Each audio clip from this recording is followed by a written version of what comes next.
what the FTX is going on. I don't know. I cannot handle it at all. The entire crypto world is collapsing. And my goodness, we are going to get into it and talk about what the FTX is going on. And also do a little bit of an opinion analysis on if this is truly the end of crypto and NFTs and everything, or if there is a silver lining here. Hint, hint, there may be. So stay tuned till the end and let's just do this thing.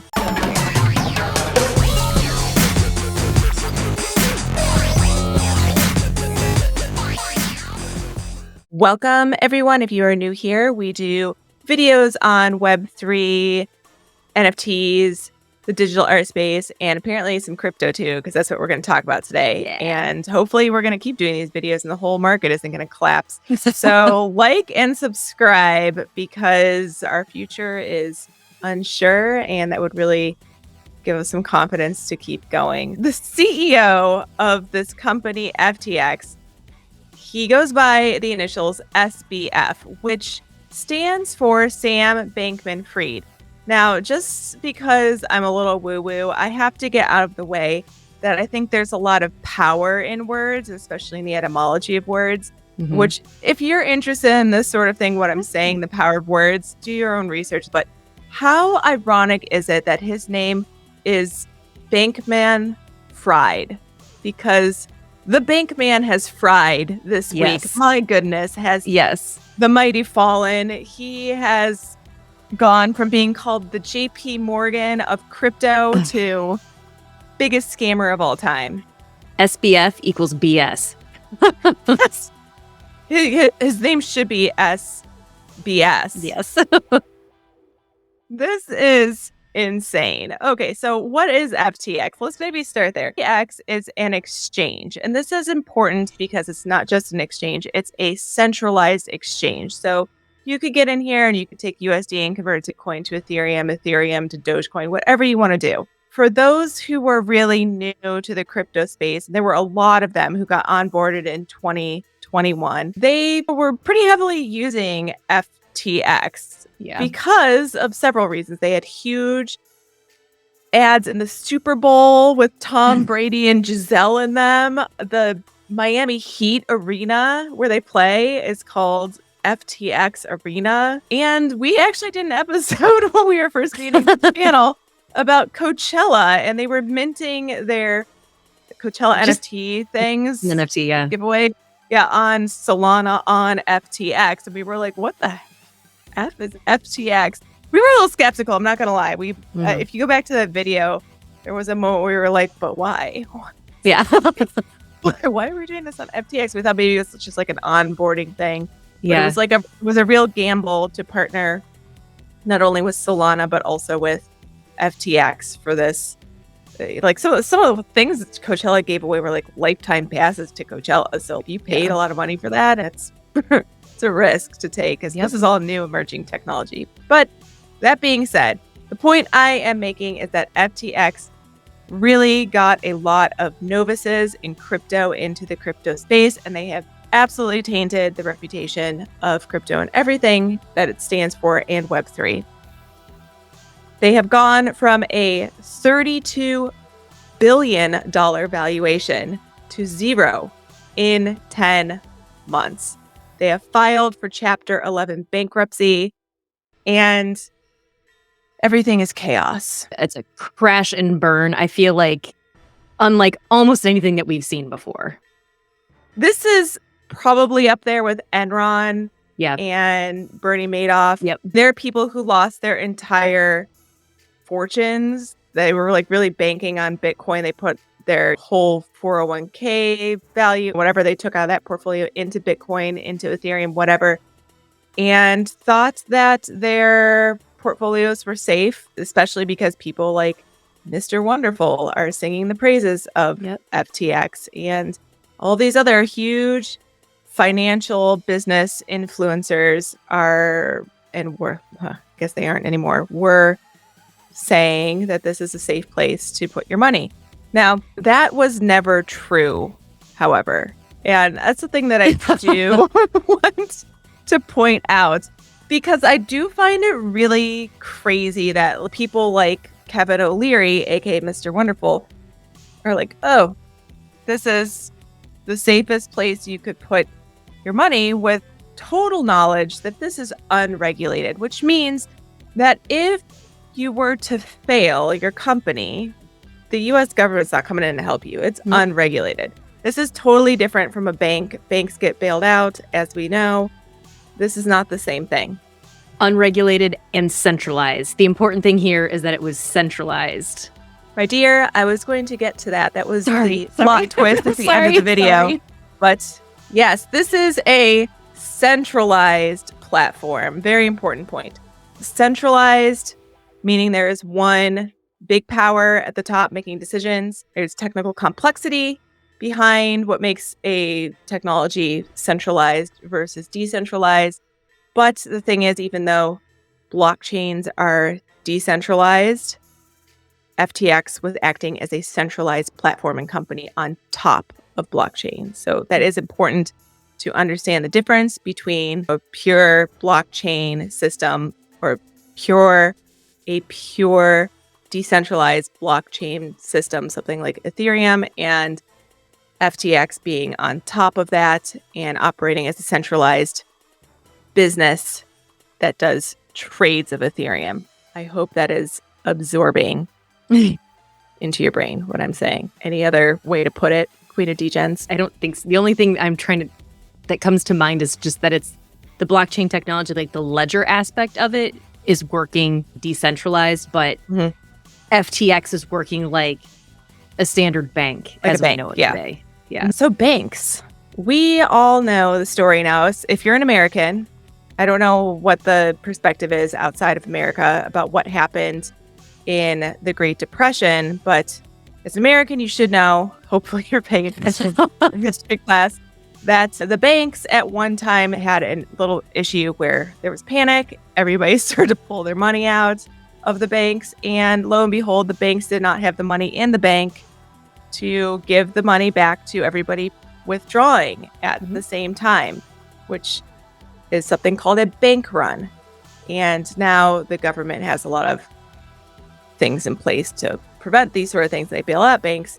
But that's essentially what has happened here. So it's called history repeating itself. It's ironic that we're also almost 100 years later, pretty close. Yep. Yeah. And we've had a bunch of people trying to withdraw their money out of FTX in a panic. And that exposed the truth that Mr. Bankman-Fried It just is so unreal. The money in the bank. Isn't it so unreal? It's so crazy ironic. I can't believe nobody else is like picking up on this pun either. I'm pretty sure I'm the only person I've even seen say that phrase, but my brain is weird. My brain is weird and I read words wrong all the time. So I was like, oh, Bankman-Fried. Oh, Fried. Yeah. It's a different way you say it, but still, it's funny. This gets even crazier because SBF has been tweeting at all of us, and his tweets are very strange. And they've been going on for about 2 days now. Yeah. Correct me if I'm wrong, Queen, but at time of recording this right now, we do not know where SBF is, correct? He is still on the run? Correct. I think the assumption is that he is in Dubai, right? Because he has an apartment there. And that's why he can't be extradited, because there's a lot of comparison about Madoff and how he was arrested like next day. Yeah. People were like, he's not in the US right now. So I think that's the latest sort of like, definitely not in the US that much. I've heard buzz about maybe Argentina, but regardless, we don't know where he is. And he was operating out of the Bahamas. So I know the Bahamian government is also looking for him. Everybody is looking for this guy. But he's tweeting, which is so crazy to me. If I ever were to run one of the biggest scams of all time and defraud investors out of billions of dollars, would I risk tweeting and being traced? I think not. I would probably throw all of my technology into the ocean and disappear. Well, and also, it's just like, bruh, read the room. No one wants to hear this from you right now. It's like add insult to injury. No one wants to hear what you have to say. That being said, we're going to see what he has to say because it's bizarre. So he numerically was writing these out. What happened? Spelled out. Like, why would you do that, bro? Are you trying to just piss everyone off even more? Just the tweet, single letter tweets, extremely annoying, and then left everybody hanging after this last one. So you can see this is 17 hours ago. It says, not legal advice, not financial advice. This is all as I remember it, but my memory might be faulty in parts. Isn't that convenient? I just can't. There's so many things that I don't want for you to have to edit out that I want to say. It's just outrageous. It's outrageous. All right. And then just left everybody hanging there for 7 hours.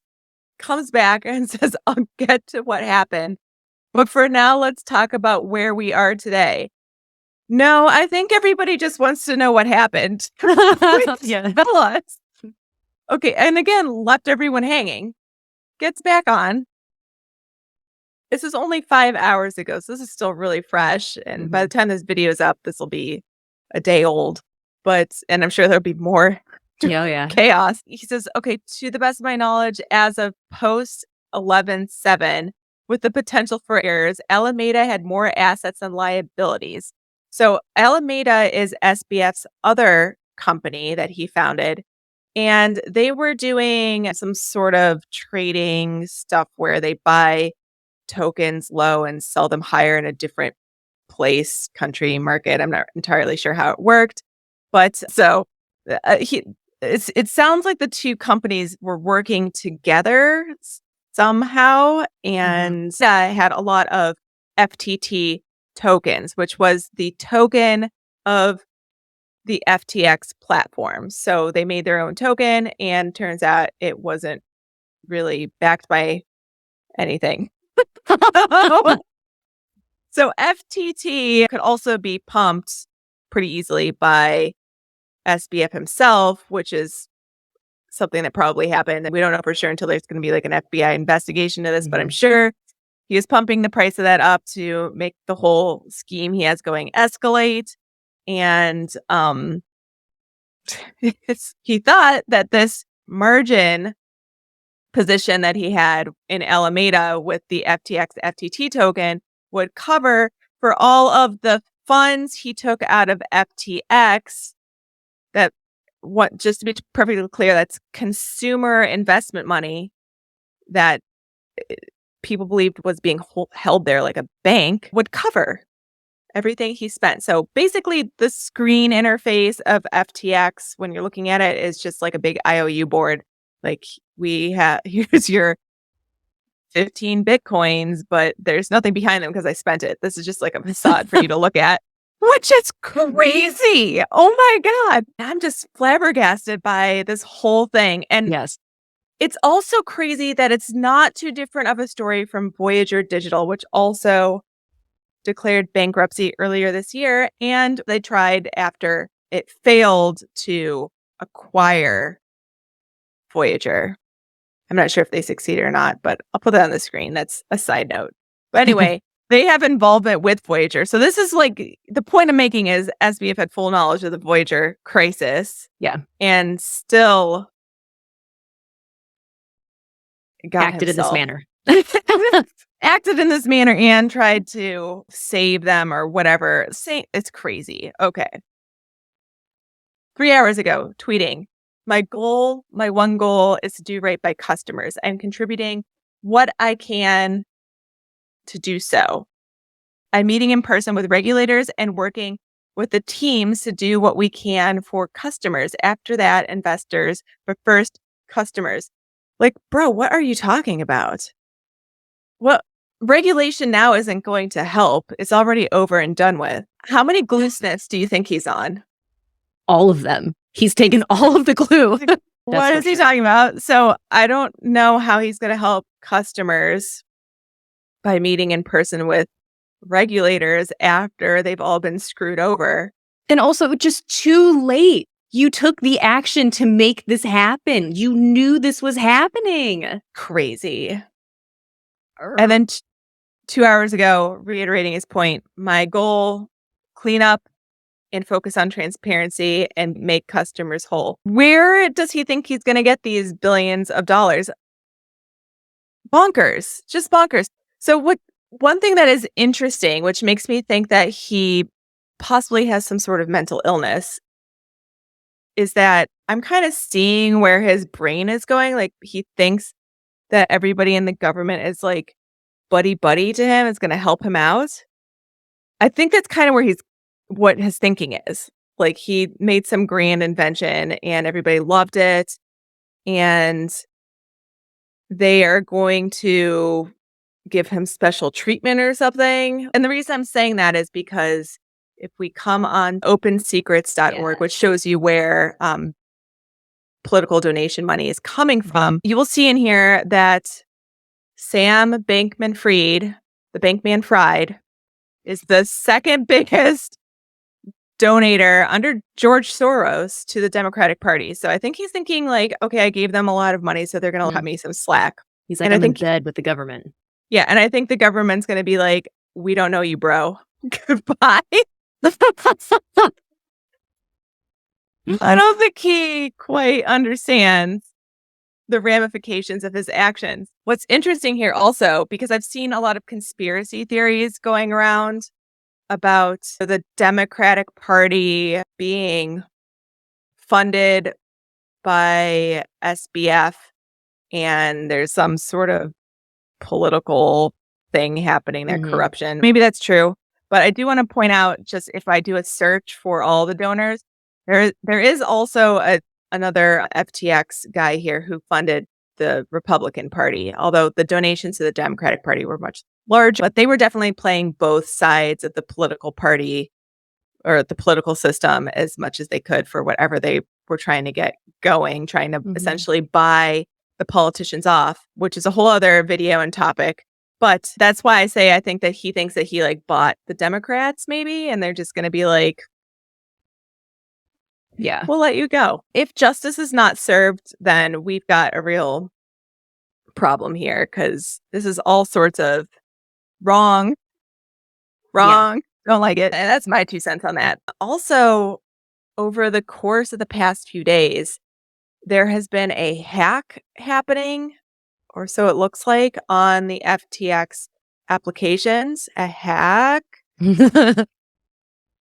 It's probably SBF and his cronies draining more money out of the system.